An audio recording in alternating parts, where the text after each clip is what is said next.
of meeting number 12 of the House of Commons Standing Committee on International Trade. Today's meeting is taking place in a hybrid format pursuant to the House Order of September 23rd, 2020. The proceedings are available via the House of Commons website. To ensure an orderly meeting, I would like to outline a few rules to follow. Members and witnesses may speak in the official language of their choice. Interpretation services are available for this meeting. You have the choice at the bottom of your screen of either floor, English, or French.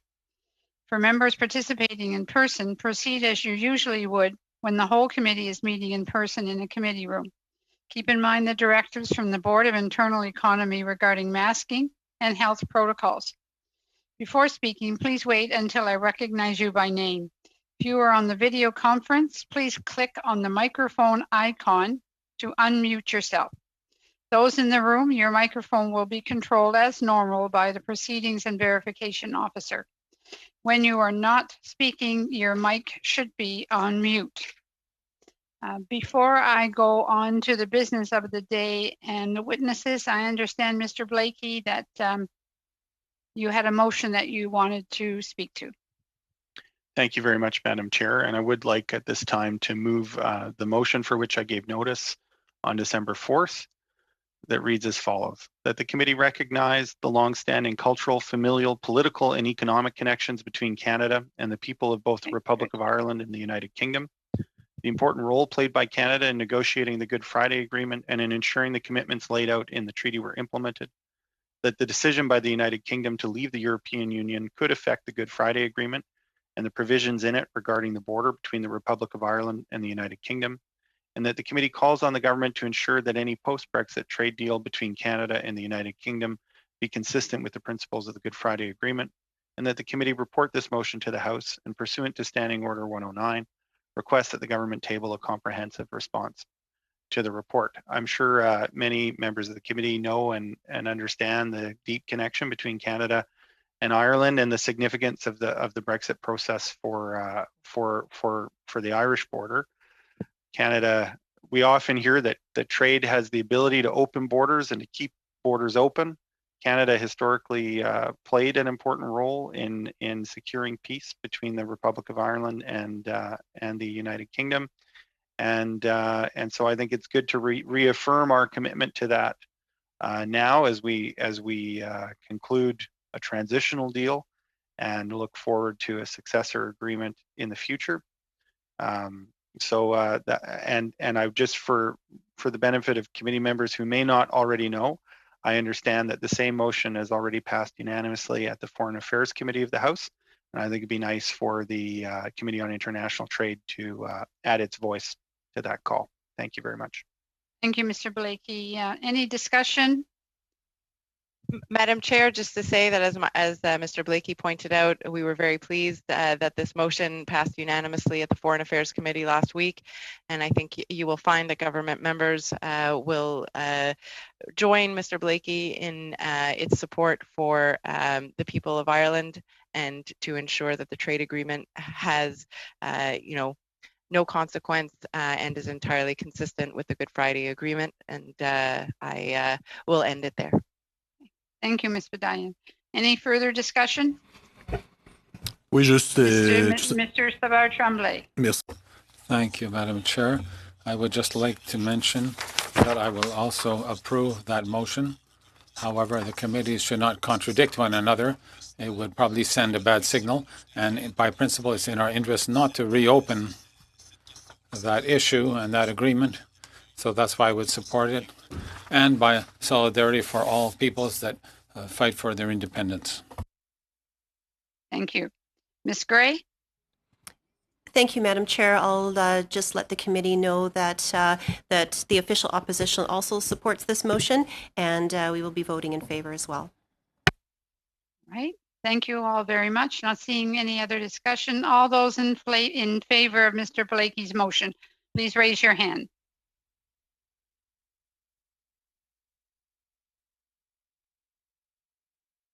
It's unanimous. Thank you very much. All right. Thank you.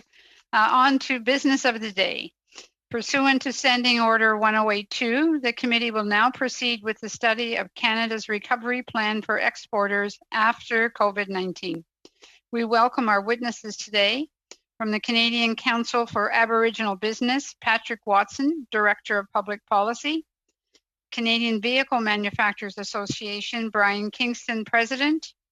From the Centre for Global Enterprise, Schulich School of Business, Douglas Kennedy, Managing Director.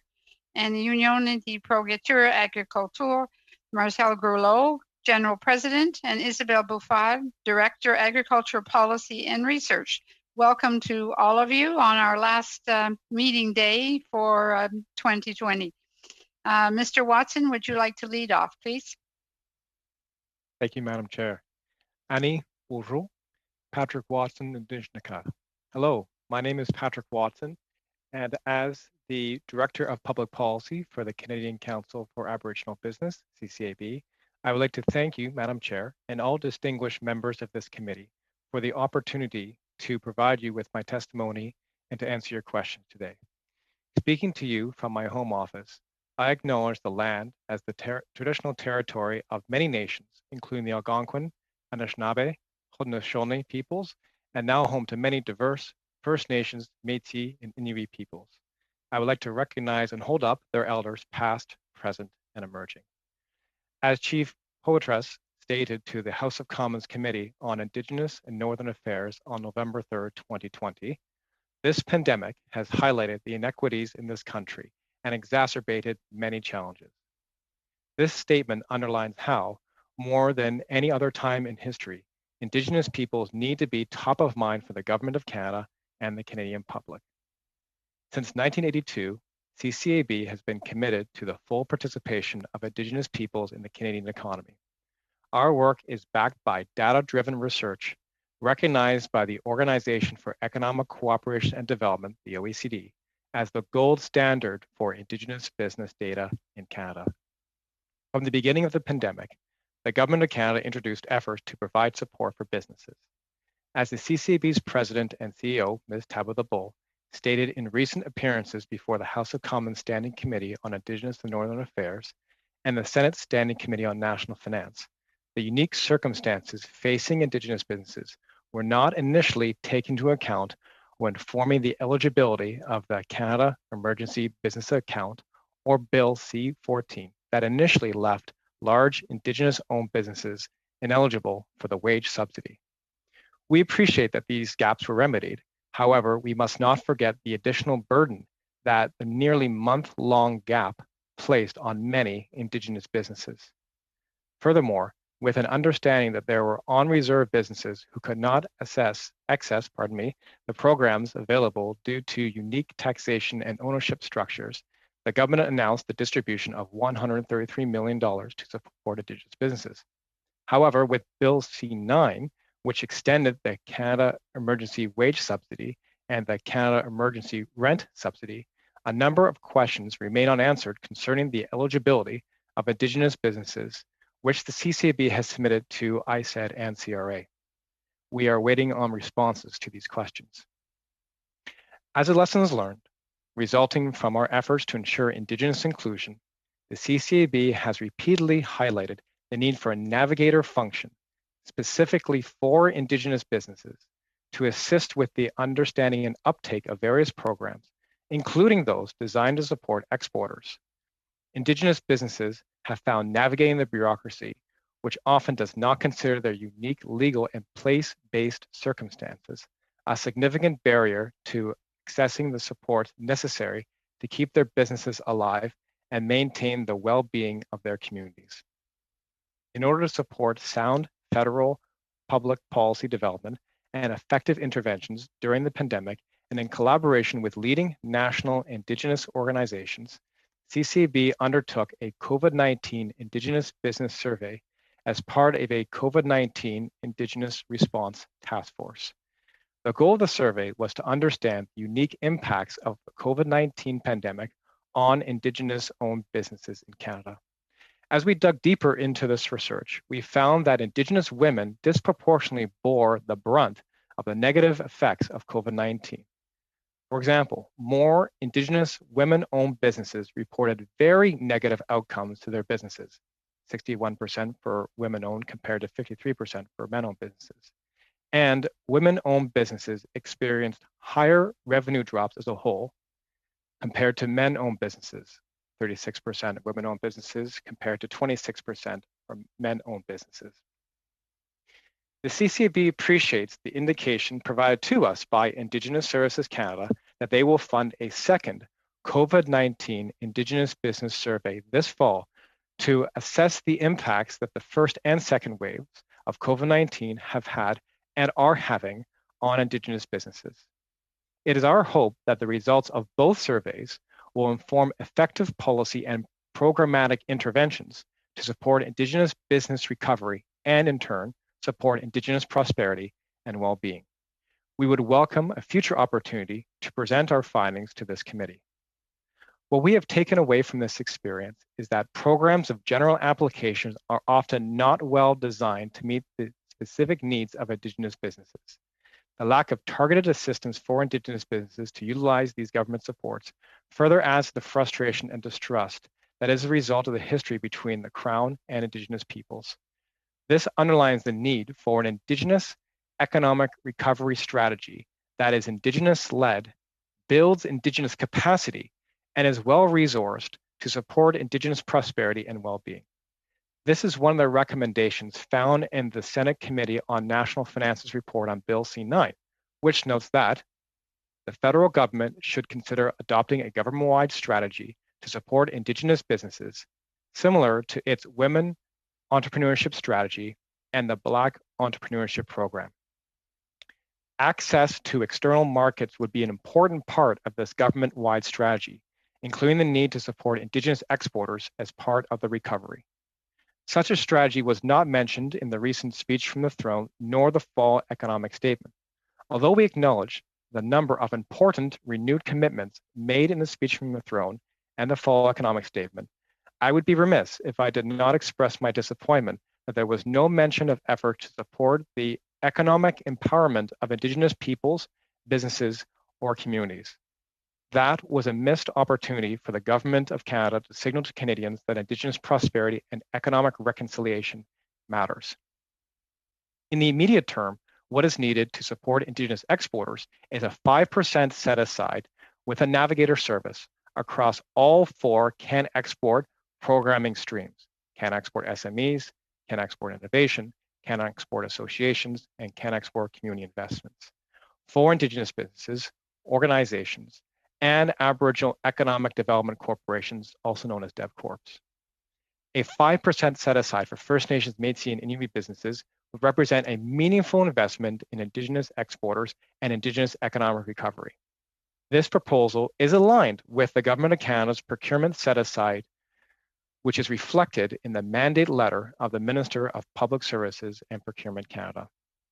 In the medium term, what we would like to see in the upcoming budget is a plan for the Government of Canada to build the capacity of Indigenous organizations to deliver export opportunity awareness, export readiness training, and exporter business missions in a good way that draws upon the lessons learned of the recent OECD report linking Indigenous communities to regional development in Canada to ensure that these supports are culturally appropriate, place-based, and are meaningful for Indigenous businesses.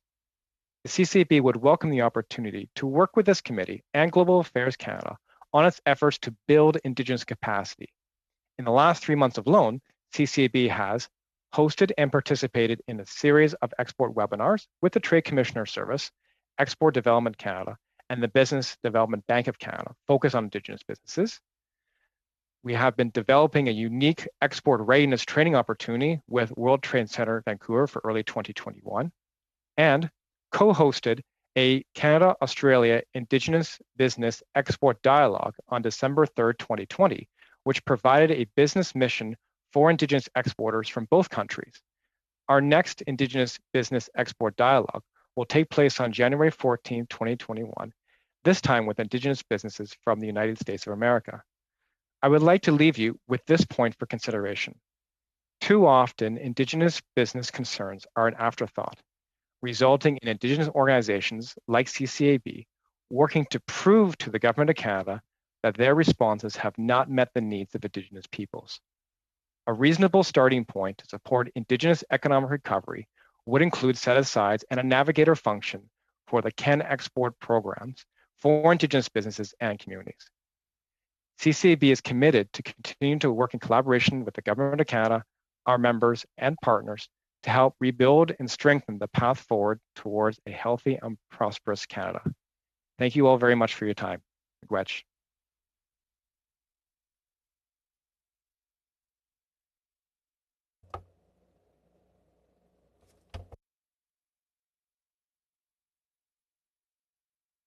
Mr. Kingston? Thank you. Good afternoon. Madam Chair, committee members, thank you for the invitation to be here today and take part in the consultations on Canada's international trade after COVID-19. Just for background, the Canadian Vehicle Manufacturers Association is an industry association that represents Canada's leading manufacturers of light and heavy duty motor vehicles. Our membership includes Fiat Chrysler Automobiles, FCA, Ford Motor Company of Canada, and General Motors, GM.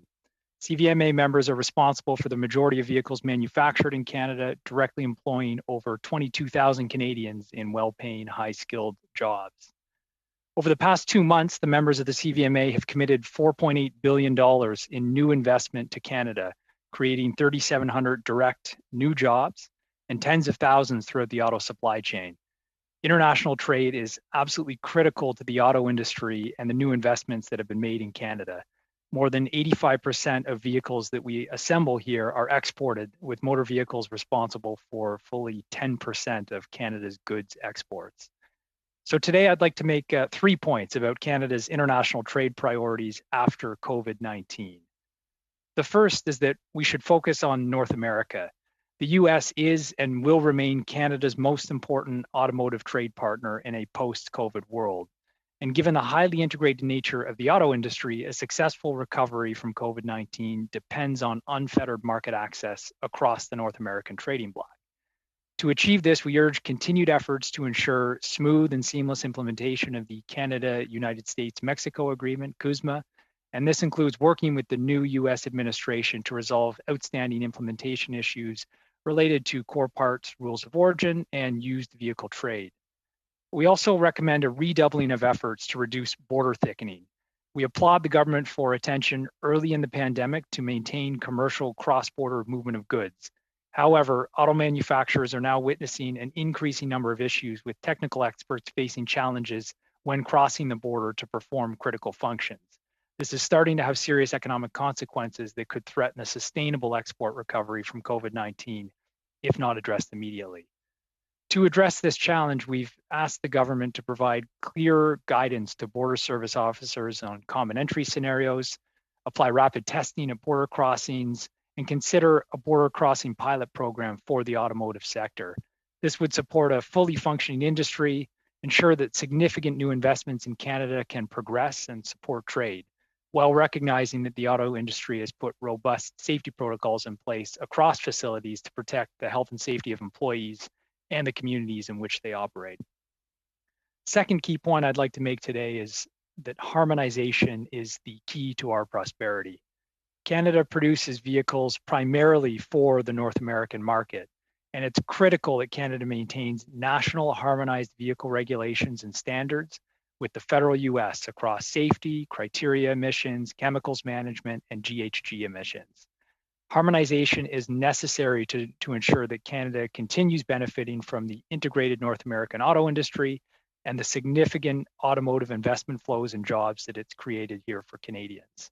Auto regulatory harmonization enables one product tested once and certified once for sale across one Canadian and US market.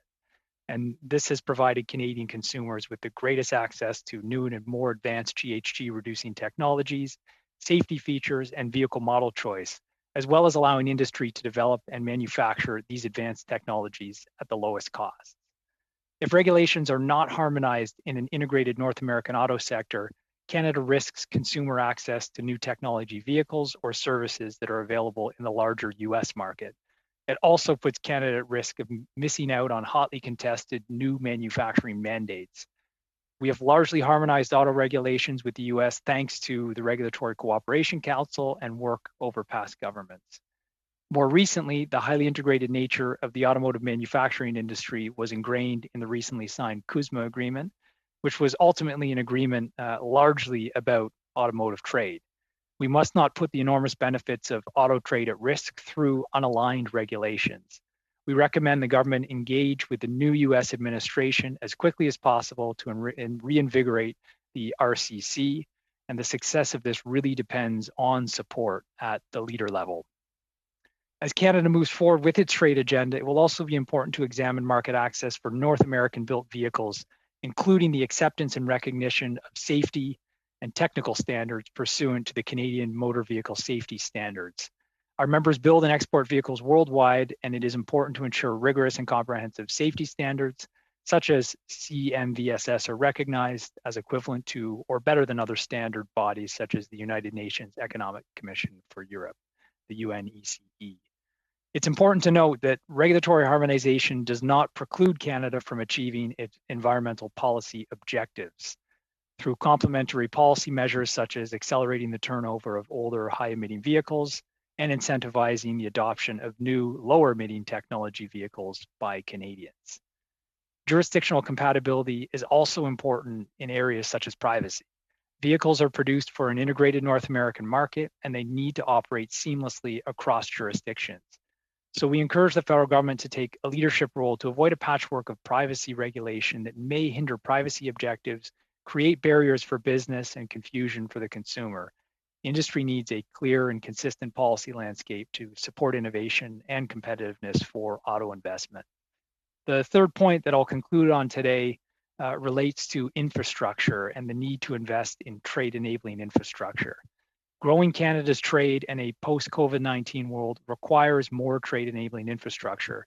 This includes the completion of the Gordie Howe International Bridge and additional port capacity to support activities such as vehicle on and offloading. We witnessed just this summer how fragile Canada's trade infrastructure really is when the Port of Montreal was closed due to labor action. The Port of Montreal strike caused a significant decrease in the port's national share of exports by water, with the share of exports down to 7.8% in August, and that was from an average typically of around 15%. This disruption required rerouting, adding significant costs to production, increasing uncertainty, and ultimately undermining Canada's competitiveness as a reliable jurisdiction for the production and movement of goods. So we believe any post-COVID trade strategy should include efforts to boost our trade infrastructure and resiliency to protect against any future disruptions. With that, I'll conclude my remarks and look forward to any questions. Thank you. Thank you very much, Mr. Kingston. On to Mr. Kennedy, please. Madam Chair, distinguished members, thank you very much for the opportunity of coming before you today and offering a few observations about Canada's trade post-COVID.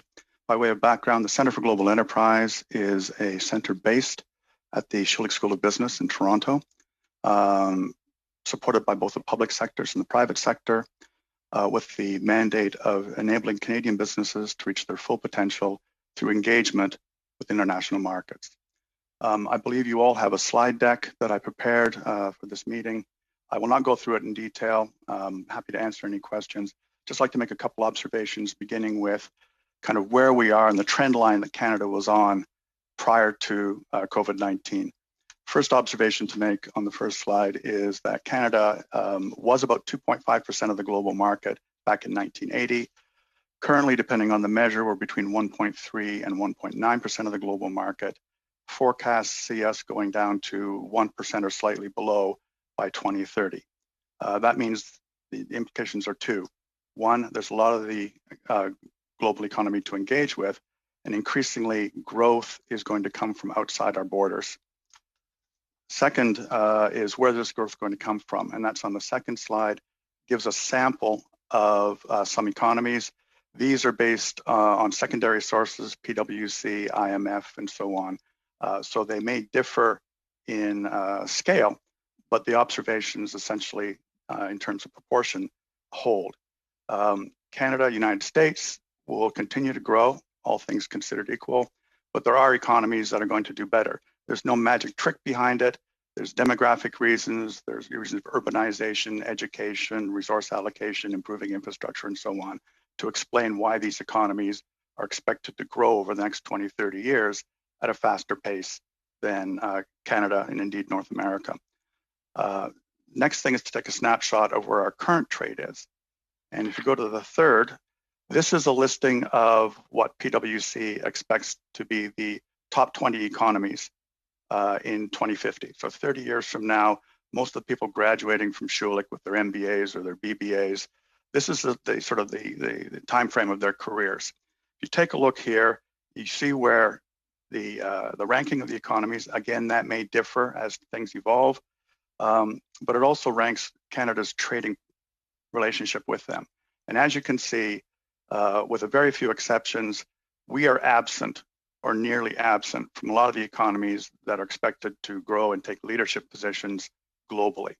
Again, also very evident that our trade is extremely concentrated within 2, possibly 3 counterparties. So post-pandemic, let's turn to what we believe the world's going to look like post-COVID. So over the next, say, 0 to 24 months, things that are going to stay the same. The economic drivers behind trade and globalization aren't going to change. There may be some differences of degree, but the driving forces of demographics, economic expansion, resource allocations, indeed trade infrastructure are essentially going to remain the same. The other thing I would point out, though, is that digitization of the economies adds a new dimension for engagement by Canadian companies, so that educational services, technical services, healthcare services, where Canada excels, are all going to be more accessible on an online basis or an e-commerce basis, opening a new dimension for Canadian trade with other and engagement with other countries.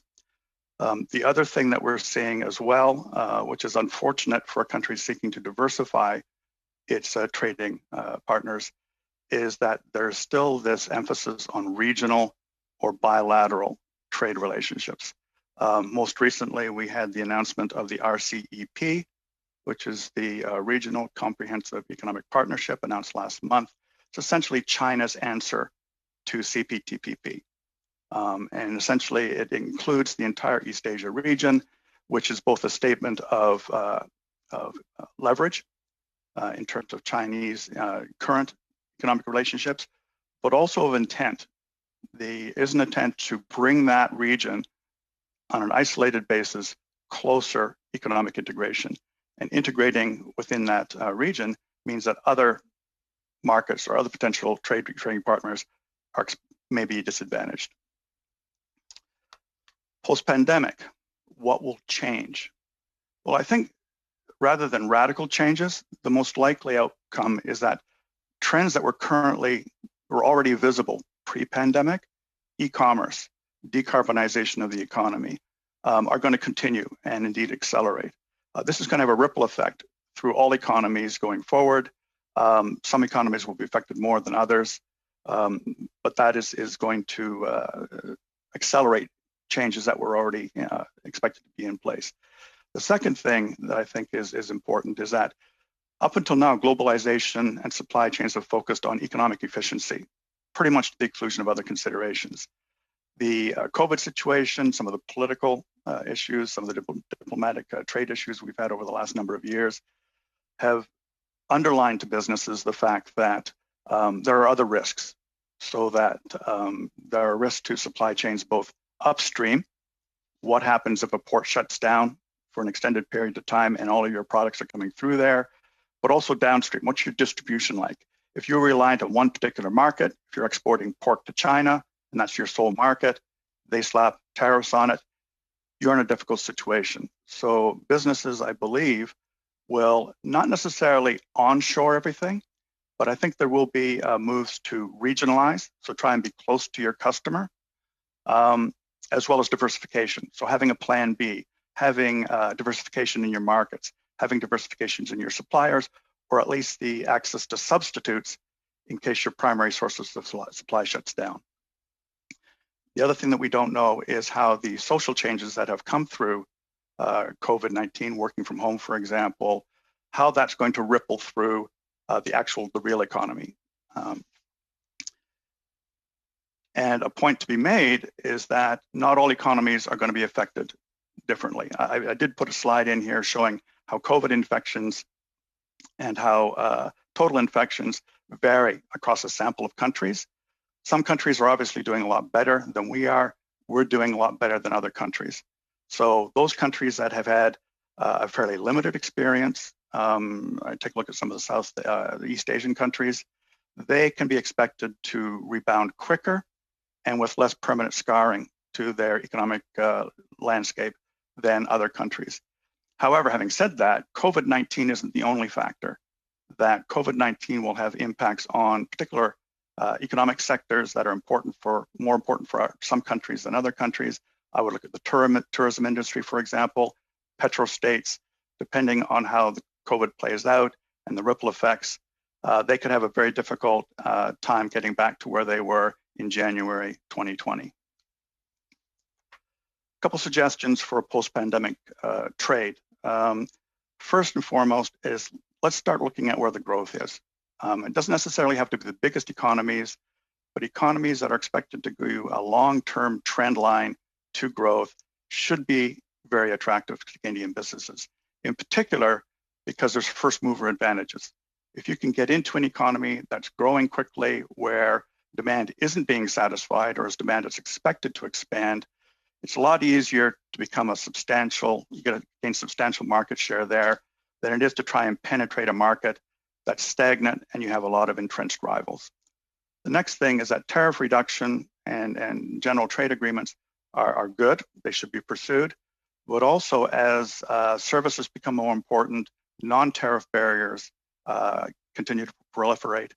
Agreements on things like data protection that are multilateral, things like IP and investor protections, contract enforcement, taxation harmonization, and so on, even if they are outside of a specific general trade agreement, are certainly worth pursuing. The other thing to look at now, particularly post-COVID, is that to realize that there's lots of other countries out there with a dominant trading relationship that may be particularly interested in forging new relationships and diversifying their current trade relationships. So just as we have in Mexico have a situation with the United States as a dominant trading partner, many countries in East Asia, for example, have the same sort of relationship with China. And those are kind of countries that potentially pose a lot of good opportunities for Canada. The other thing is leverage brand Canada, particularly in the service industries and so on. Education again, healthcare, technical services, commercial services, financial services are all places where Canada excels, and being able to deliver those with Canadian standards globally could be a real area of comparative advantage for us. The last thing is that let's look now at the companies themselves. Now, part of this observation is based on a survey that was done by IAMEA Corporation back in 2016 of 350 different Canadian SMEs and their attitudes towards engaging with markets outside of Canada. Part of it is from focus groups that we ourselves have held since then. And what it seems to come down to is risk-benefit analysis. Every company that is looking to potentially expand or do something abroad is looking at the cost, the opportunity cost, and what the expected benefits are. The opportunity cost being not just financial cost, but for a lot of companies, particularly fast growth companies, they're looking at time, export allocations, availability of resources, availability of support, and the risk of actually achieving what they want to achieve. So that I think a lot of the focus that we perhaps should be looking at going forward in terms of a post-COVID policy is looking at improving the effectiveness of the existing machine we have, putting some oil in the machinery and try and get it to work more efficiently from the perspective of the SME owner and executive to reduce their opportunity cost, time, effort, risk, in order to pursue a solution that is going to get them into international markets. And with that, I'd be happy to respond to any questions anybody might have. Thank you very much. Thank you very much, Mr. Kennedy. On to Monsieur Groslo, General President. Yes, hello. So thank you for the invitation so that we can share our viewpoint with the committee members on the agreement between Canada and the UK, and also the agreement that Canada signed with the European Union a few years ago. So agriculture and the agri-food sector represents 1 job out of 8 in Canada. It is the largest employer. It is the first primary sector of our economy, the largest, and is the largest manufacturing sector as well. In terms of food processing receipts of more than 112 billion a year, exports of 60 billion a year, and Canada is in the top 10 worldwide. It is an essential and high priority sector. We saw that during the pandemic. We talked about food security in Quebec. It's about 128,000 jobs that come directly under it. Mr. Gorlo, could we ask you to please hold the microphone up? Sorry for interrupting you. That's fine, thank you. So in Canada, I'll pick up again. The United Kingdom is the 5th largest trading partner for Canada. So Canadian exports to the UK are 19 billion, about 20 billion in 2019. Imports 9 billion, so it has a positive $10.6 billion trade balance. It's a very important partner for us. And following the Brexit and the economic agreement will no longer apply to trade between Canada and the UK after December 31st, 2020. So we understand why an interim trade agreement ought to be quickly concluded between now and the ratification of a new free trade agreement that's comprehensive between the two countries. So I should say a comprehensive trade agreement, but not necessarily a free trade agreement. For now, nearly all measures of the European agreement have been, it's the most important thing because of the milk, and things are not going to be that simple. So as regards merchandise trade, the trade balance between Canada and the UK has been positive for a number of years. For exports of agricultural commodities, 307 million in 2019, and 65 million the other way. So it's a positive balance for agricultural commodities. But when we add trade in agri-food products or processed products, then the balance reverses. Exports from Canada toward the UK of 456 million and imports of 608 million. So a trade balance that is negative. We observe the same phenomenon with the 28 countries of the European Union. The trade balance is positive, but the agri-food balance is negative, and negative by $2.8 billion with Europe, with all of Europe, including the UK.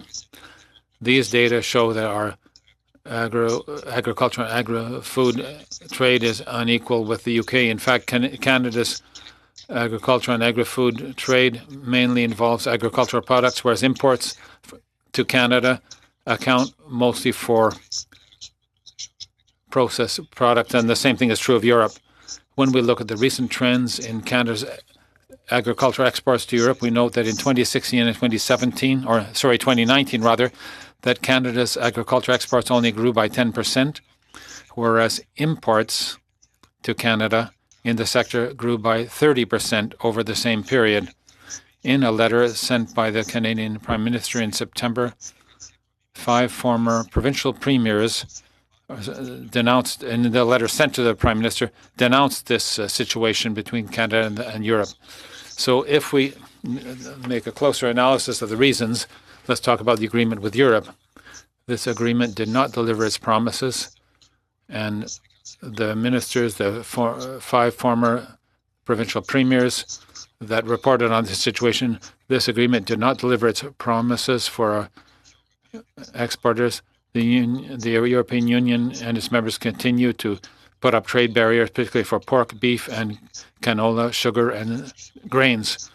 The reduction and elimination in CIIT and of a number of trade barriers were forgotten about. For example, the Italian regulations on original labeling, which is prejudicial to Canadian wheat exporters, and it's contrary to the commitments made by the European Union in the CIIT and contrary to the laws of the European Union.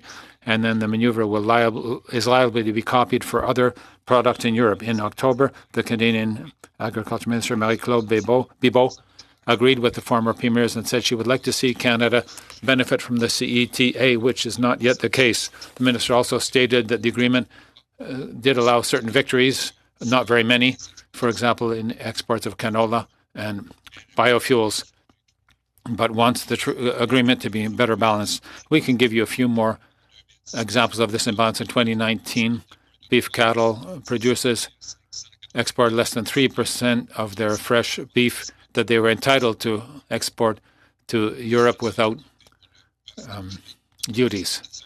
The same thing for frozen beef. No exports to Europe from Canada. However, the Europeans exported 99% of their fine cheese volumes that they're entitled to and 71% of industrial cheese volumes. The impact of these increases in exports to Canada particularly affects Quebec, that produces 65% of fine cheeses manufactured in Canada, produces and processes milk from including goat and sheep milk are also affected, and they have a hard time competing with a well-established European industry that benefits from substantial government assistance. For Quebec, imports of cheese stand at about 152 million in 2019, and of that amount, 6.6 million comes from the UK. Canadian producers must respect standards that are not always applied to European products that are imported. In fact, there is no reciprocity in standards, particularly for imported cheeses from Europe, for the use of copper containers not allowed here and allowed in Europe, and the use of raw milk and certain additives and a tolerance level for certain bacteria. In other words, it's easier. There are fewer restrictions in Europe than in Canada, and the Canadian restrictions are not applied to European exports, which is unfair. As we have virtually carried forward the imperfections of the UK agreement, the situation will continue if nothing is done to rectify them in the upcoming agreement. The errors of the CETA will simply be reproduced. The imperfections of the CETA are added to higher agricultural support in Europe than in Canada, as demonstrated by the chart. I hope you have it in front of you. In 2019, the OECD estimated European assistance at 19% of total agricultural income, whereas for Canada, it was 8.8%. In spite of the Brexit, this support will continue to be provided to farm producers in the UK up until 2022. The chart shows that the majority of OECD countries provide market price support, as Canada does through supply management. I talked about the European Union, but if we compare Canada with the other countries and even with the United States, the support provided to Canadian producers is lower. Hence, our recent steps taken toward Mr. Bibeau to improve risk management in Canada. We can sign a lot of trade agreements with other countries, but if the Canadian government's support is not competitive with the support received by the countries with which we compete, then those agreements will not benefit Canada. So our demands, Canada must be firmer in its negotiations with the UK to avoid simply reproducing the same imperfections of the European agreement. The UK must reduce and even eliminate its non-tariff barriers to respect its commitments. The agriculture and agri-food sector in Canada should not suffer from the Brexit. If adjustments need to be made for trade, then redistribution of volumes should be carried out between the UK and Europe. Canada must not give up more market share of its sensitive products, especially under supply management, particularly in this negotiation with the UK and particularly Mercosur as well. An adjustment must be made at the borders to be able to better identify cheese imports according to the types of milk used and have a better analysis of the impact of market opening toward Europe, particularly as we mentioned earlier, for cheese made from goat and sheep milk. There's a classification used of the types of cheese, for example, cheddar, Parmesan, Romano, etc. Using that system, it is difficult or impossible to identify goat and sheep milk cheese. So we need a competitive framework for its farm businesses equivalent to that provided in the agriculture sector of its main trade partners. Thank you. I look forward to your questions if you have any. Many. On to Mr. Hoback for 6 minutes. Yeah, well, thank you, Chair. And first of all, Merry Christmas to everybody and all the best going through the holiday season. And be safe and have a good time and relaxing amongst your families and stay at home. I'm going to actually start off with you, Brian, because I'm just kind of curious. In the auto sector, one of the things that we know, it's a very integrated just-in-time system. So I know a lot of the componentry was coming out of Asia, coming out of China, and I was hearing over the summer that they're re-looking at that and saying, do we want to have that amount of beholden to China and the inability or unpredictability of actually transit systems and things like that of getting the products here in Canada? Do you see some structural change happening there, or is this just something that they thought about and said, oh, never mind? Thank you. Yeah, great question. Well, first, there will be some structural changes as a result of CUSMA, simply because the stronger rules of origin in that agreement do force a higher level of North American content. So that was already occurring before the pandemic, and that will continue to make sure that vehicles can actually receive the preferential treatment through the agreement. The bigger question of what we witnessed throughout COVID due to lockdowns and then other supply chain disruptions, there were problems in terms of procuring parts, and that was problematic for not just the auto sector, but across industries. So I think it's too early to tell, but I think it is safe to say that companies will be re-examining supply chains from a resiliency perspective to make sure that should something like this happen again, do they have secondary and tertiary suppliers that they can access inputs for to make sure that they don't face a problem like this again. The question of parts from Asia, it really will depend on the type of vehicle and the technology being used. More and more, obviously, vehicles are highly connected, electrified, and some of that input will come from Asia, undoubtedly. But we're encouraged to see that there have been new significant investments made in Canada, which could create opportunities here. And of course, one thing we're hearing, Brian, is we should relook at things that we have here in Canada and make sure that we have the capacity to either build them in Canada or build them in a country that we get along with. So no matter what the scenario, a pandemic scenario, for example, we know that country is going to give us those products. And one of the things I hear coming up quite a bit is the rare earth elements that for batteries for electrical cars and the components used in batteries that we have in Canada, but China tends to own all of that at this point in time. So do you see the COVID crisis actually speeding that process up and saying, hey guys, we need to have our own capacity in things of that type of importance? I think it may. There already are efforts underway in North America with respect to the rare earth conversation to make sure that there is a level of resiliency there.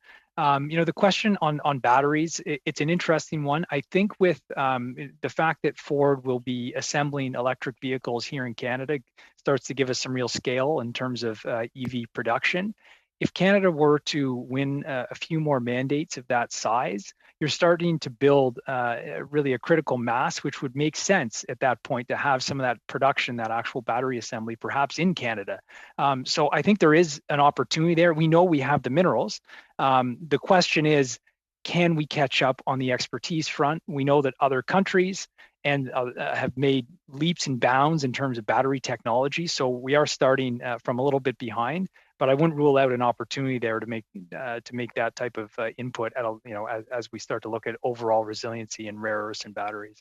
Okay, and then of course we're seeing countries go together, and it's kind of creating a big of cluster or block so that you can actually set your regs together that it impacts people out your zone. So I think Canada, US, CUSMA was actually, when we talked about at the start, we thought that would be a great opportunity in the car sector to get the regs right so we're consistent, but it'd be big enough that it would impact Central America, South America, even into Asia. So when we started looking at a car seat approved in Canada, that a car seat would be approved in all those regions. How do you think we're doing on that? And do you see more work needing to be done on that? Yeah, you're absolutely correct. It's hugely important for the auto sector, particularly as vehicles become even more and more technologically advanced with safety features and connectivity and so on. Making sure that we actually have consistent regulations in place is key. We are totally aligned with the U.S. and so we do cooperate with them regularly in international forums and in other markets. But it's a non-stop piece of work that has to be done. We always have to make sure that we cooperate with the Americans, our North American partners, with the support of government to ensure that we're helping to shape those regulations in other jurisdictions so our vehicles can be sold there. So I'm going to switch over to Mr. Short Kennedy quickly. question, Mr. Hoback. Mr. Kennedy, why isn't Canada part of the picture in 2050? Why aren't we part of that group of 20 countries? Well, Canada in 2050, and again, this is just one forecast by PwC, we're going to be ranking about 23, 24 for a number of reasons. Population size, pure population size, scale, demographics, the age of our population, the fact that growth in the Canadian population is essentially through immigration. That's our primary source. We've already achieved very, very high education levels. We could do better on productivity, but other countries, if you move a subsistence farmer, you give them a primary education so they can operate a sewing machine or drive a truck or operate a lathe, they are going to catch up in terms of their ability to generate value much faster than we are trying to grow incrementally from, tertiary education, sort of where we are now. It's not so much that Canada is going to fall behind. I mean, the Canadian economy is expected to top 3 trillion, up from about 1.9 trillion today by 2050. It's just that other countries are moving faster. Thank you, Mr. Kennedy. On to Mr. Sarai for 6 minutes. Thank you. It's been very insightful to hear from all of you. Mr. Kennedy, my first question is perhaps to you. I hear this all the time, and it's a very good point that we should diversify, manufacturers should diversify their exports so they're not hingent on one country, and that country may impose tariffs or block it or use unfair safety measures to shut an industry down. But what I also see is for SMEs, they don't have the ability sometimes. They get one client who's taking all their product, paying them a good price. They customize it for them. And then all of a sudden this happens and they're not able to diversify. Many of them need to end up being beaten up before they decide to diversify. Softwood lumber industry isn't a prime example. It was almost heavily reliant on the U.S. It's now diversified with Japan and China and others, where now it can take a hit and still be able to absorb it because it's retooled for others. How can Canadian SMEs diversify, or how can the government help them diversify their exports so they're not reliant on one market only? Well, thank you very much for that question. It's a good one. It comes up all the time. I think that sort of the key observation here is that it may be less about Canadian manufacturing and just doing pure exporting than Canadian companies' engagement with international markets. If you are producing plastic stampings for the auto industry, for example, and you're reliant on a limited number of plants here in Canada or in North America, and you're looking to grow your business, trying to export those same components to a growing auto industry like in Thailand, for example, parts of Africa or the Middle East, it may be less efficient for you to export the actual components than to do joint ventures, keep the engineering, research and development, finance, branding jobs here in Canada, but build a supply chain or build a distribution chain where you can get access to those markets indirectly. And in many cases, there are lots of partners, lots of Canadian companies with technology, with client relationships and so on, that can be leveraged in these other markets. So it's not just a matter of Canadian companies scaling up and then moving offshore all at once. It's actually building into their business plans the ability to take advantage of what they are best at here in Canada and finding a way of exporting that DNA to other markets. Thank you. Also, in your presentation we received from the Center for Global Enterprise, it was mentioned that in future international trade deals, we should take advantage of uncertainty to seek out partners with similar risk concerns. What countries would you identify as being on similar risk concern? Well, in terms of risk concern, it's essentially some of the risks that have been labeled. You know, physical risks. You know, what countries are vulnerable to pandemics? What countries who key parts of the infrastructure, you know, transportation, logistics, warehousing, and so on, are vulnerable? Then also, just looking at the political dimension, what are other countries that have a dominant trading relationship that they may no longer be completely comfortable with that are looking for alternatives? So again, you know, Australia, ASEAN countries have a similar relationship with China as we have with the United States. We are actively seeking to grow our integration with the United States, but also to expand into other markets. These countries have exactly the same objective, and they make them natural partners for us. So again, looking at the China example, ASEAN, Korea, Australasia. Thank you. Mr. Watson, we know that Indigenous communities have been disproportionately affected by COVID-19, specifically women entrepreneurs in your community have been hit, so you've got the double whammy on it. How can we continue to work with Indigenous communities to bridge the gaps that they are experiencing as a result of COVID-19 and other systemic barriers related to international trade?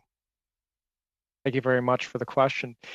As I described in my statement, it's about creating those opportunities and building Indigenous capacity.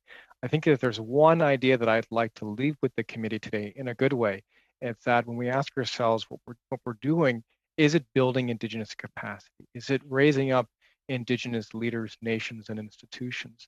I think if we do that, we'll find a lot greater success. I just want to note something that my colleague noted earlier about needing oil and the machinery to make it work more efficiently. Well, I think that having a lot more of that can export support building up the Indigenous nations, leaders, and institutions. I think that is the kind of oil that we need in that machinery to make it work more effectively and allow for more equitable outcomes, no matter where that Indigenous business might be. It might be in an urban area, it might be in a rural area, it might be in a remote area. But I think by building up institutions, or as Ms.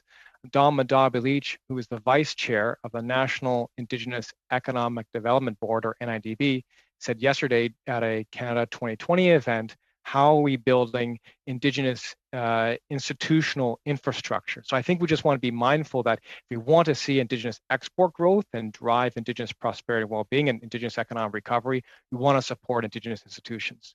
Thank you. Thank you, Mr. Watson. On to Monsieur Tremblay for 6 minutes. Salutations. Je remercie tout d'abord. Hello. First of all, I would like to thank all the witnesses for their comments and support. However, my question is addressed to the UPA. Hello, Mr. Corleau, and thank you for your presentation as well. Today, we are here to comment on the future of trade in the post-COVID world.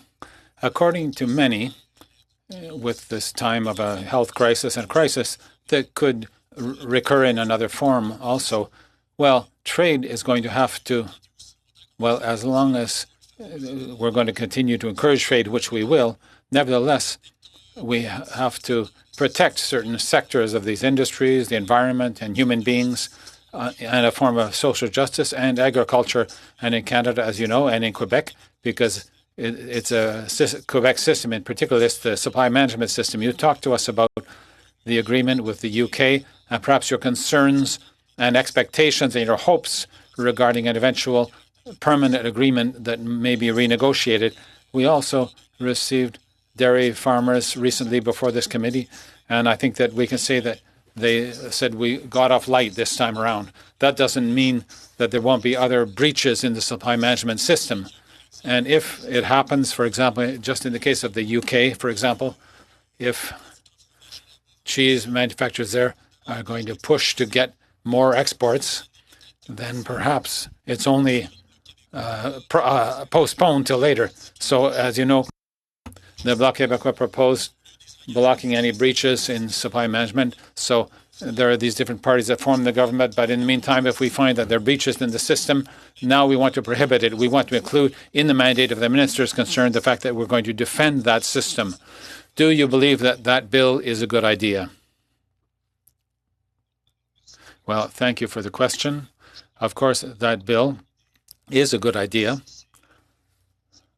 and it will confirm the real commitment of all the political parties toward that principle, and to all the parties that one day may perhaps form the government and get involved in bilateral or multilateral negotiations. Your question is nevertheless quite broad in the sense that in future agreements, what shall we do to include issues of other than trade issues, for example, environmental, social, and other social related issues. And I think that one of the areas in which we ought to begin, one of the sectors that we ought to start with, is probably that of agriculture and agri-food. During the pandemic, we have seen that there have been impacts on the poorest populations. Food costs have risen. The numbers of people who have been suffering from hunger has been increasing this year, whereas in previous years it was decreasing and had tended rather to stabilize rather than decrease, actually, to be frank. So what we propose in the UPA, and more of us also in Europe, and sometimes under other titles, but we would need a food system or a worldwide approach to a food system, a global approach to deal with food trade.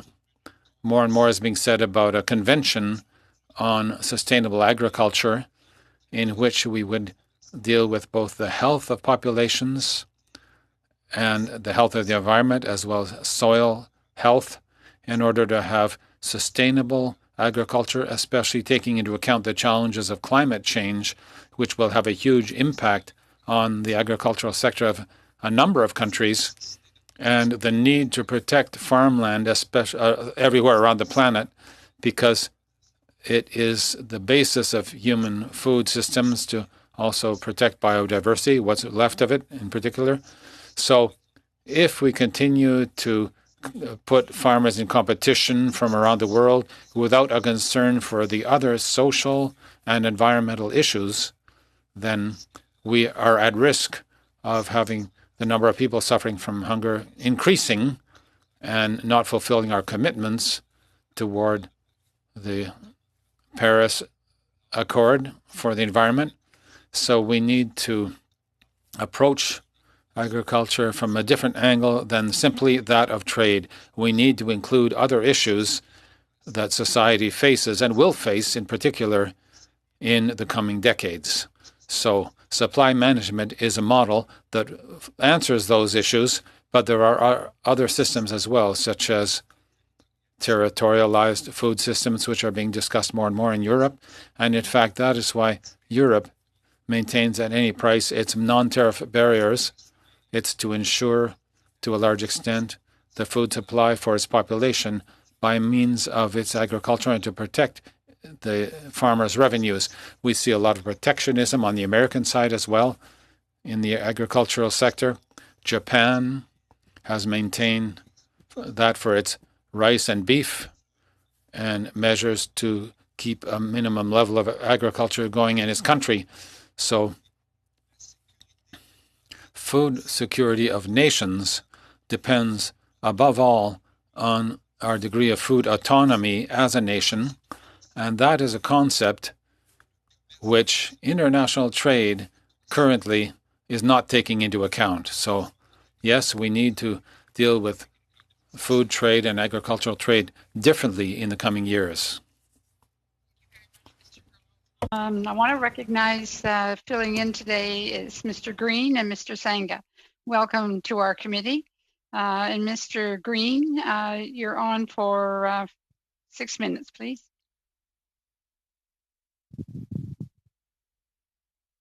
Mr. Green, you're... The last day of the last week of the Zoom apocalypse of COVID, and I have done what everybody has done. I've remained muted, but I just wanted to begin by thanking members for allowing me to join this important committee today in the place of my very esteemed member, Mr. Daniel Blakey. I see my friend, Mr. Abdul Latif here from another committee, and I'm pleased to be here. I want to take this opportunity to draw out through you, Madam Chair, to Mr. Watson, the critical calls to action in the COVID-19 Indigenous Business Survey, and in particular, the points on development and implement a proactive procurement strategy for the government procurement officers to directly engage Indigenous businesses that can supply or pivot to PPEs. And I bring that because in one of my other committees, Madam Chair, I've actually done a demand for documents on the federal government contractors program. And I just want to draw attention to this committee that there are many policies in place which state the set-asides at 5%. And so I would like through you for Mr. Watson to comment on what we know to be, I think, a well-intentioned policy, but continues to fall short on any given regular day. What confidence does he have this government will be able to actually deliver on this pivot to PPEs in this context of the report? Thank you very much, sir, for the question. I would be remiss if I didn't note that objective did come through a very detailed research report that the CCB published last year called Industry and Inclusion that essentially set the benchmark for the 5% and recommendations for 1% increases per annum that found its way into the mandate letter of Minister Anand. So I just want to raise up my colleagues on the research team for that very important piece. What we found, especially during the course of the pandemic, is the incredible importance of procurement to ensure that Indigenous communities are well serviced. And we're finding is it's spotty at best, if I may be so bold. I do find that there could be significant improvements in terms of the government spend from Indigenous businesses. I appreciate that you're seeking documentation. What we have found is less than the 5% in terms of the information provided to us by PSPC. I think this is an important facet of Indigenous economic recovery to ensure that the government continues to make progress towards its 5% target, and also including Indigenous organizations like the CCAB, amongst others, in the conversation about how the government of Canada can successfully obtain that 5% objective. As I spoke earlier, it's about building that Indigenous capacity.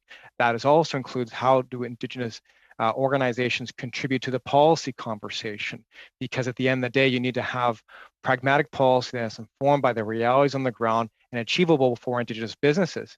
I would like to make note that the CCAB, amongst other national Indigenous organizations, have worked quite closely with Indigenous organizations in Australia, principally Supply Nation, which has been quite successful in the implementation of the Indigenous procurement policy in that country. So back in 2014, the Commonwealth Government of Australia was saying, this is an overly ambitious target. We're not sure how we're going to meet it.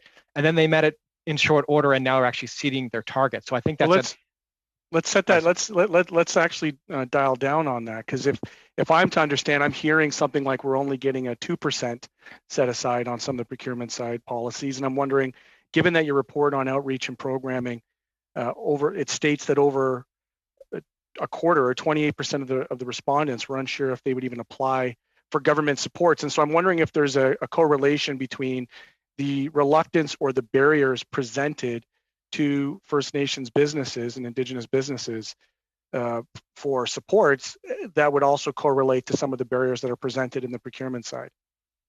Thank you, sir. Yes, absolutely. What we've found from our important work with our Indigenous counterparts in Australia is that the need for the navigator function, and this is something that my boss, the president and CEO of Tabitha Bull, has made the case time and time again, is that the need for the navigator function to assist Indigenous business to navigate the bureaucracy to draw down these procurement opportunities. Because if you're a small scale enterprise, perhaps in a rural remote area, and you see a bid and it's many, many pages long, I don't know many SMEs that have the opportunity to go through that in detail. What they really need is a bit of support, and they want and seek that support often from Indigenous organizations. So who's going to play that navigator function? We're doing some excellent policy work right now that's been commissioned by Indigenous Services Canada, talking about procurement from subcontracting to Indigenous business from corporate Canada. There's a lot of very good lessons learned that we've submitted through draft to Indigenous Services Canada, to PSPC, TBS, amongst others. I'm really hoping that'll form some of the foundation of excellent policy development going forward. But key in that is that navigator function to ensure that Indigenous businesses have the opportunity to pull down these procurement opportunities.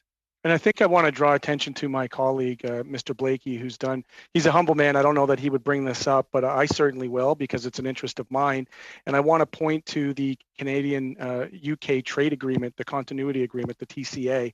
He moved a motion to put a clause in the forthcoming TCA, or at least has attempted to do this in the past with CUMSA, but was unsuccessful, and now is trying with the UK agreement, to include the language of Indigenous peoples of Canada to have a meaning assigned by the definition Aboriginals peoples of Canada in subsection 35(2) of the Constitution Act, for greater certainty that nothing in this act is to be construed as abrogating or degrading from the protection provided by the rights of Indigenous people in Canada by the Constitution. So I'm wondering, through you, Madam Chair, if Mr. Watson could comment on the need to ensure that our international trade agreements have baked in language to ensure that these protections are in place via legislation.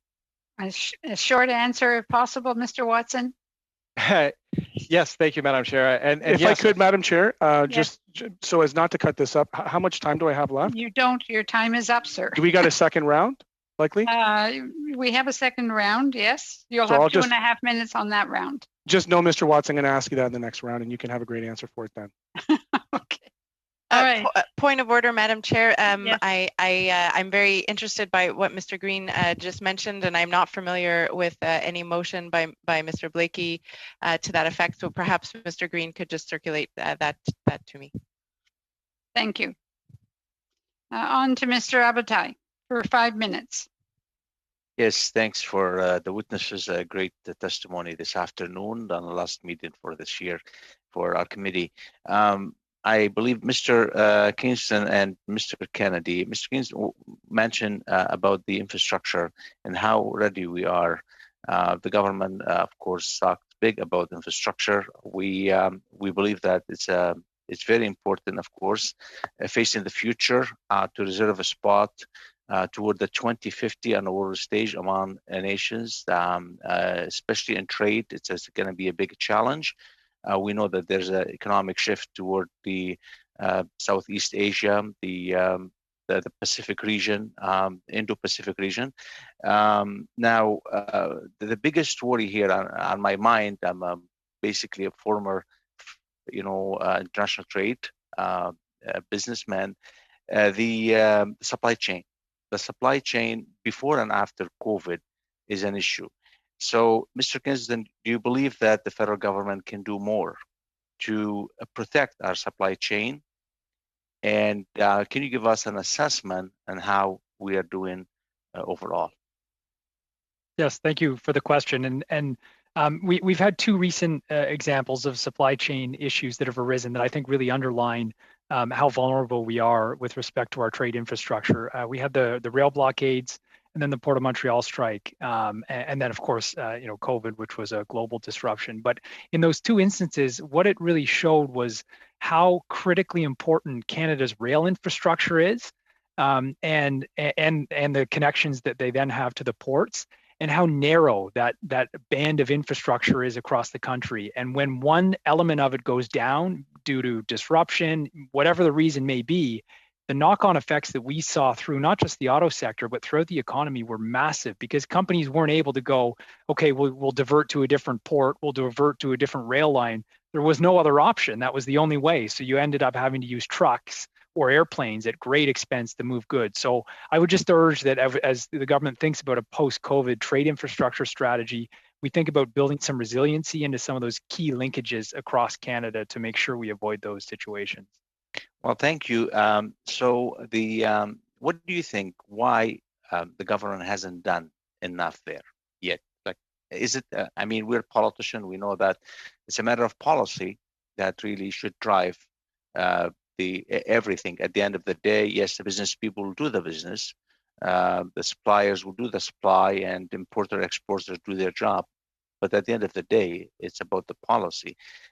What kind of advice would you give us as parliamentarian and give the government over how to protect supply chain and how to make sure is going to serve us very well, especially after or post-COVID? I think now that we've come through this scenario, it would be a good well, not quite yet, but hopefully we're approaching a recovery. This would be a time to take stock of our infrastructure weaknesses, identify some of those choke points, identify areas in the supply chain that are potentially weakened, and now look at it now that we've gone through these instances and determine where we need that investment to be directed. We've had great initiatives in the past, like the trade corridors, where the problems have been flagged, but what has happened is we haven't seen the follow through. There have been funds announced, but then actually getting shovels in the ground and building this additional infrastructure, it gets delayed, takes too long, or doesn't happen. So I would just urge that, I think now is the time to really think this through, and particularly, as the government's looking to stimulate the economy, as we saw in the fall economic statement, this is the type of stimulus that has economic benefits. It can be done relatively quickly, and it will serve the country going forward for decades. I'm from Western Canada, and I know that looking forward to the future, there's not much can be done without the oil and gas sector, which we do very well, and it's our main bread and butter basically for the Western provinces. And we know we're facing protectionism under different banners, the new era, the post-COVID, just the different names, the China bloc on the other side, thinking again that the economy, the scale is going to tip, or the balance going to tip to that region. What should we do to make sure that also we maintain that oil and gas industry going 2050 or 2100? We're talking 30 to 70 years from now, to 80 years from now. And that's a time where we cannot survive without having to protect this industry. So any comment also on how can we do better to make sure that we do protect this industry, at least for the short run, 2050?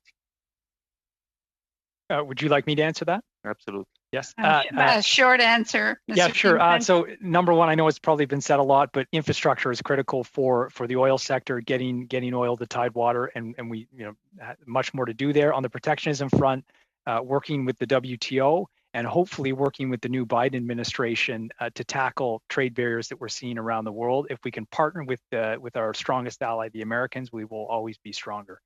Well, thank you. Merry Christmas to all of you, by the way. Thank you, Mr. Appichai. On to Mr. Sheehan for 5 minutes. Well, thank you very much. And this has been some very excellent testimony as we're dealing with the realities of COVID-19 and how we can, strengthen our position and for the people that you represent and that we represent. So I truly appreciate it. Keeping on the motif of supply chains, obviously, Canada has the most trade agreements out of any G7 country, virtually with all countries. But in remarks that I heard earlier in this discussion, I had to reflect about recent events. Ron Irwin, who is from my riding, he was a cabinet minister. He was a fairly bombastic fellow, but he was also the ambassador to Ireland. I remember I was a young fellow, and I was at a presentation at Algoma University, and the question was posed to him about trade and what are the opportunities and where should Sault Ste. Marie and Canada onto itself look? And he said, is it still $1.50 for the bridge? Obviously, the United States is always going to be one of our greatest places. And then he went on and explained the Irish situation. I went on to actually work in different capacities, both in the private and public sector, doing inbound and outbound trade missions, including those with Ireland. And there's a ton of opportunity there. He was joking. But the reality is that 80% of our population settled along the border for various reasons. The First Nations have been coming to Sault Ste. Marie area for thousands of years for the natural linkages through the Great Lakes and to fish. And when they came here to fish, they it became sort of a sacred area where they did not do war. They instead did trade and various things. So my question through you, Madam Chair, to our presenters, in particular, and in reflection of that, I think about, for instance, the auto sector. What would have been the reality if there had been those 232 tariffs on the auto sector? We've heard it before the pandemic, but think in the context of what would that mean now? And in particular, had we not even, speaking of supply chains, gotten rid of the 232 on steel and aluminum, which would affect ridings in across Canada as well. So I'll start with that question, and then I'll frame some other questions. Yeah, thank you. An excellent question. And the effect of the 232s on the auto sector in particular, if they had ever been unveiled directly on autos, it would have been disastrous. I mean, our industry is so tightly integrated into the U.S. Over 90% of the vehicles that we're producing are going to the United States. So to have significant tariffs on those products would have been hugely damaging. And even with the 232s on steel and aluminum, we saw the impact throughout the supply chain. So, it's a testament to the government that they've managed to navigate through that and keep those tariffs off, and then negotiate a trade agreement which has kept our auto sector trade duty-free. And frankly, that's been a real big enabler of new investments in Canada. If you're considering a significant new auto mandate here, you don't do that because you're only going to service the Canadian market. We're too small. You have to be able to access the US and to do so in a duty-free fashion. So it's critically important that we keep those trade lanes open and into the United States. Well, thank you. And my next question was Mr. Watson, and we'd heard testimony from Chief Perry Bellegarde, who apparently is not running again. But how important was it to have Indigenous voices at the CUSMA table? And in your view, how has that benefited or potentially continues, because it's a fairly recent agreement, continue to benefit Indigenous peoples across Canada? Thank you very much for the question.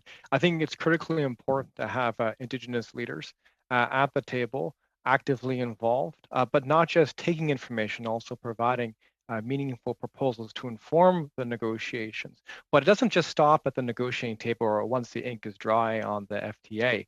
It's also about involvement in the implementation committees.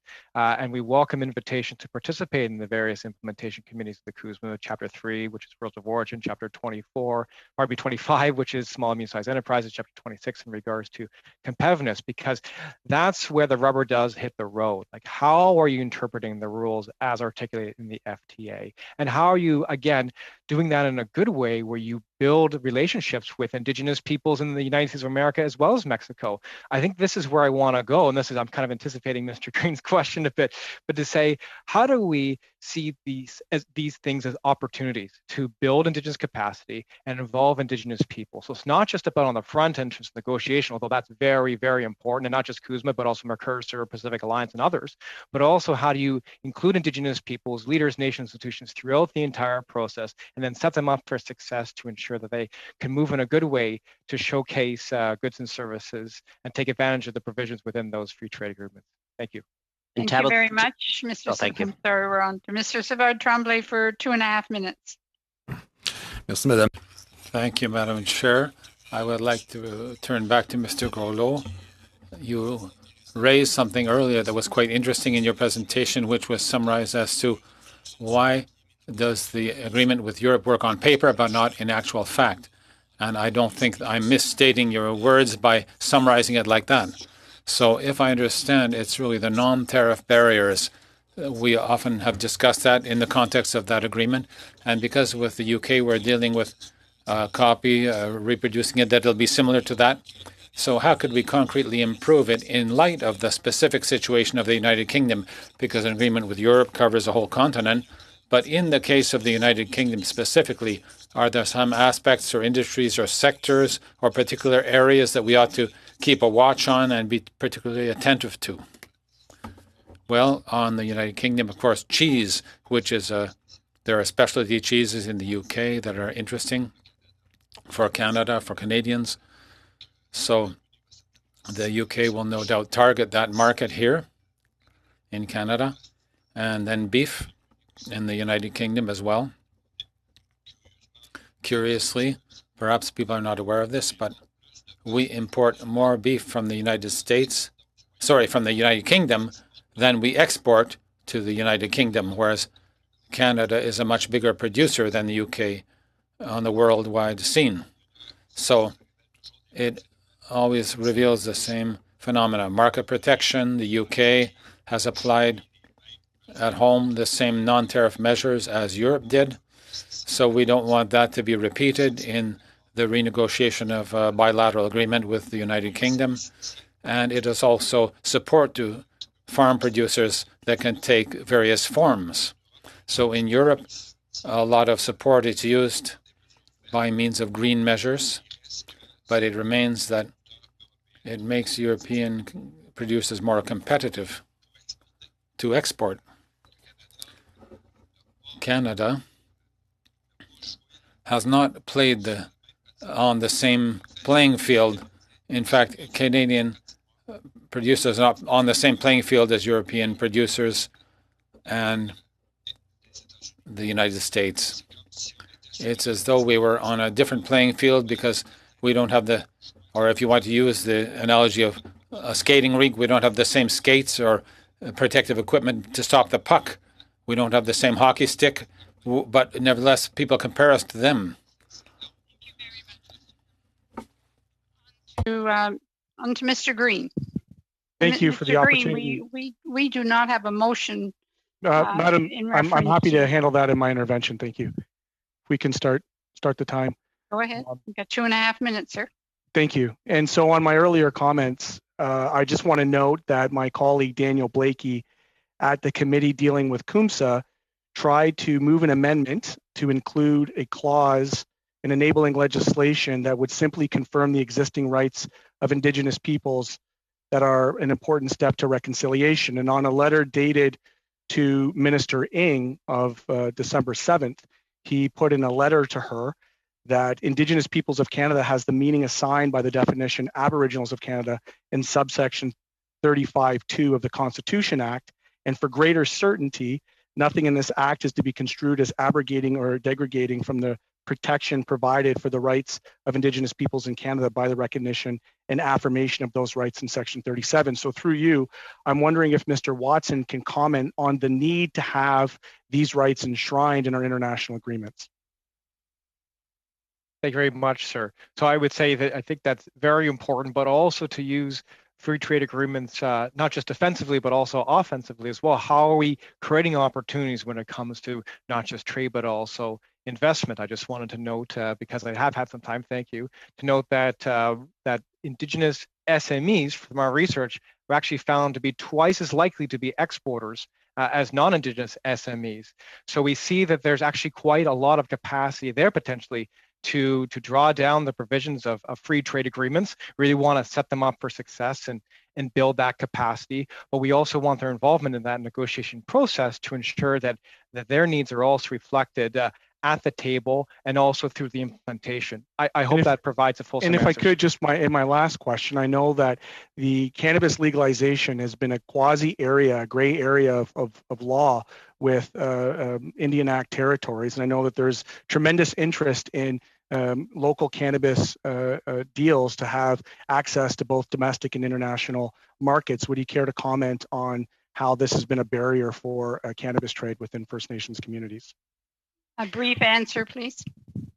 Thank you. I would just say that those rules are determined by each individual First Nation community. I would defer to their leadership. Thank you. I'm sorry, Mr. Green, your time is up. On to I have Ms. Gray just for as a 5 point of minutes. order, I do have a timer here, and 2.5 minutes, sir.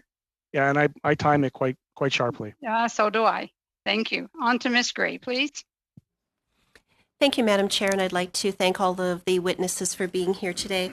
I have a couple of questions for Mr. Kennedy, and you were going into a number of the different observations during COVID-19 pandemic time and then post this time. And one of the points that you mentioned was around non-tariff barriers and how they've become even more prevalent.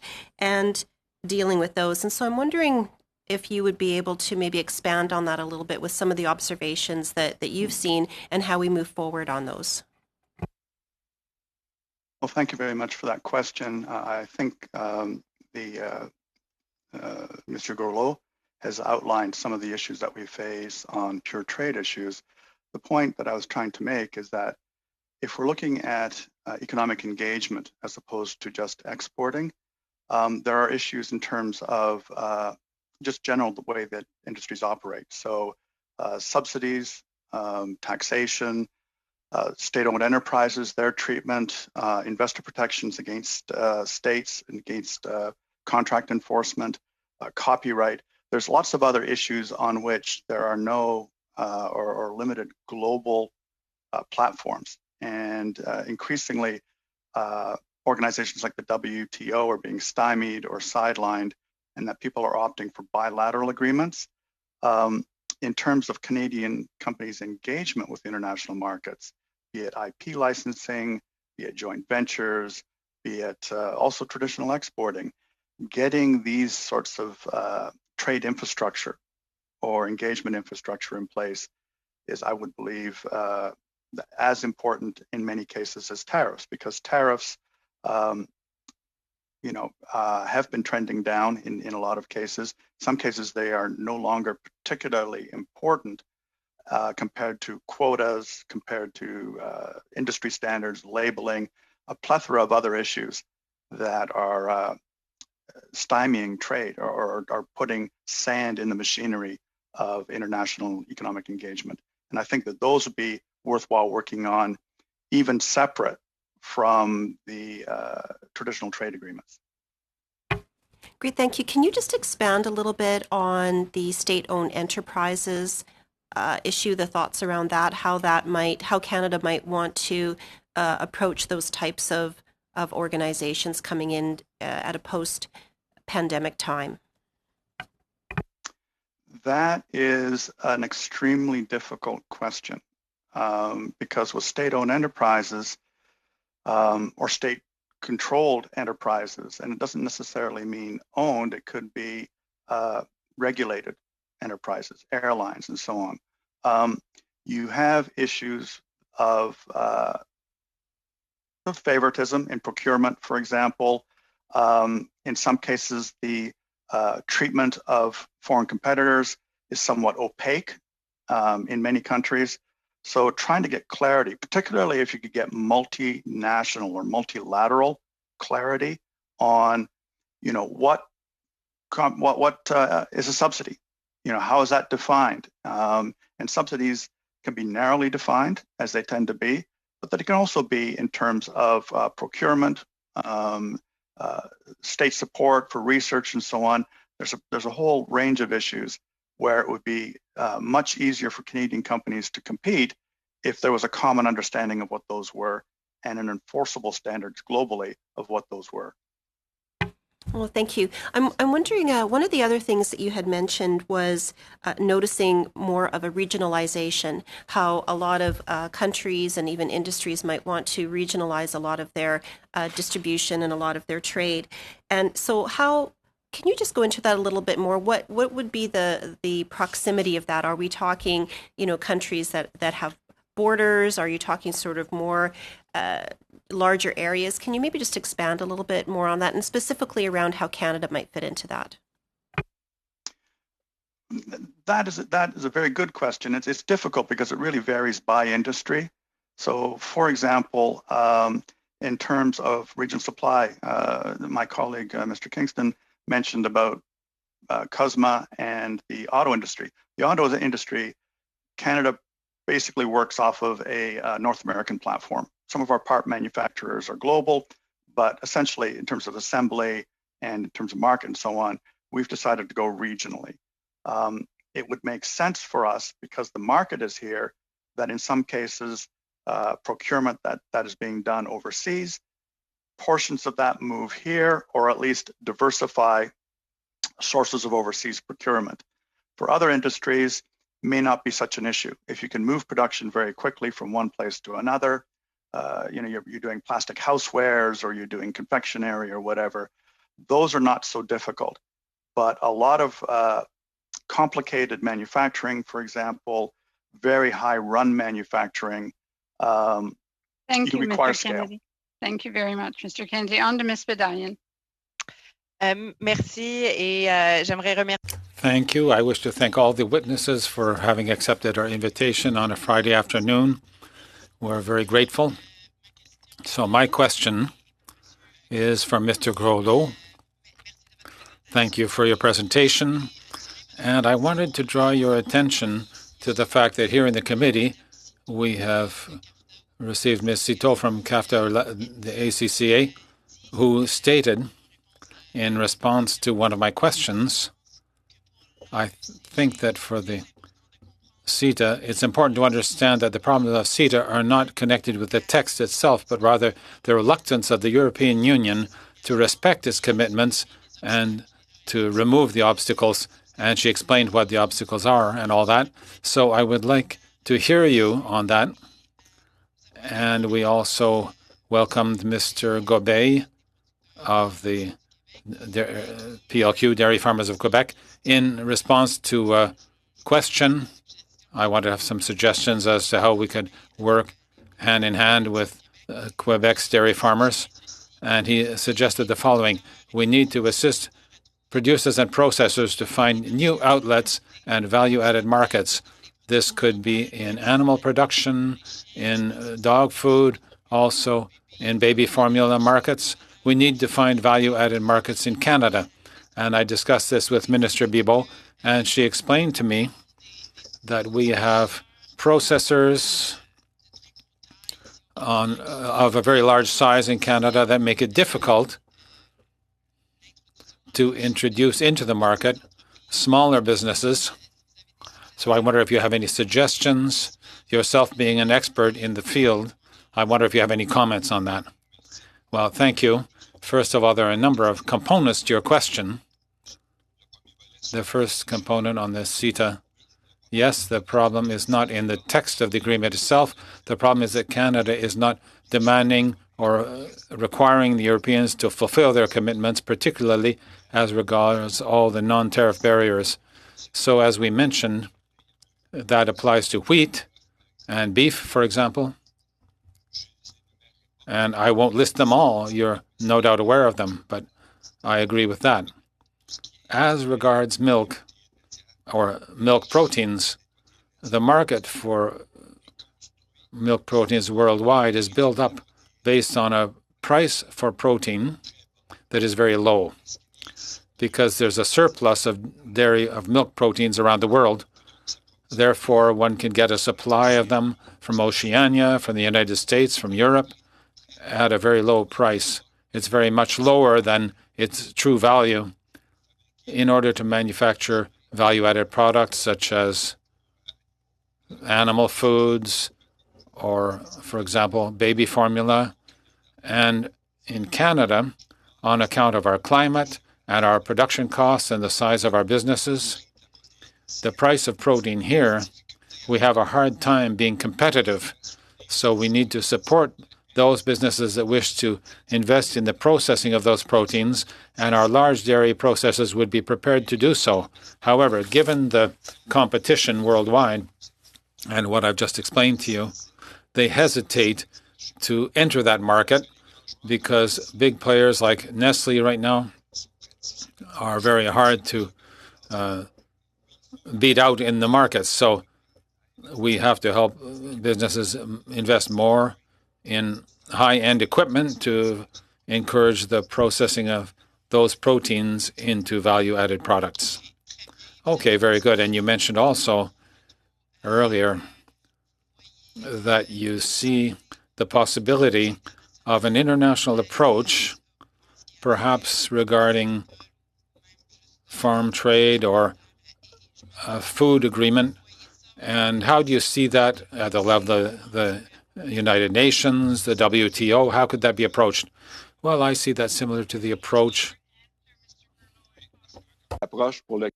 similar to the climate approach. One cannot settle that just in one country at a time. It's a global issue. The same thing for food. So we see that the FAO could be the forum for an international sustainable food agreement, and Canada could certainly be a leader in that regard. Thank you. Very interesting. Thank you very much. Okay, to committee members, I want to thank the witnesses for being with us today. As we said, it's a Friday afternoon. It's not always the best time to have witnesses, but we thank you all very much for your information. You all can leave the screen if you like. We have some committee business to take up for our last few minutes. As the committee is aware, of course, the report on Canada-UK potential trade agreement, the interim report was tabled yesterday on behalf of the committee. And that was done. And of course, the other agreement was tabled on Wednesday. We need to talk about, I'm going to make a suggestion for our meeting of January the 25th, that we have 3 witnesses on the COVID-19 and the Exporters Recovery Plan. And at the same meeting, we provide analysts with instructions to write a report on the issue of the recovery plan for the COVID-19. And then we would use the balance of the time to discuss future business. At the moment, WTO is outstanding for us to complete based on what we had previously approved. Is the committee okay with that, or got some comments? Yes, Mr. Hoback. Yeah, I'm just kind of curious. EDC gave us notice that we have to go through the appointments within 30 days of receiving that notice, and that notice was received on December 3rd. So how are we going to figure that out?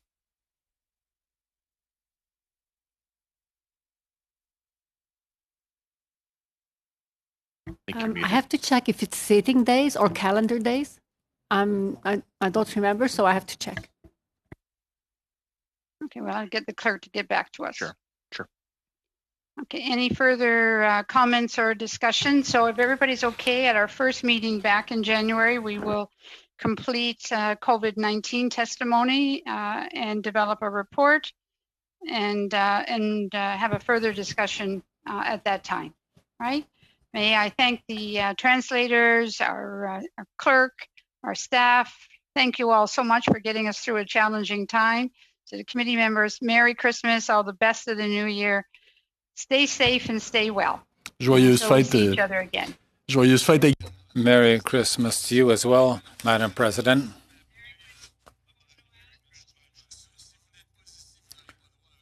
I would have liked to hand out a glass to you. You're not here, but I will serve the colleagues. Oh, I'll miss it. See you next year. Thank you very much. Bye-bye. Not my problem. Thank you.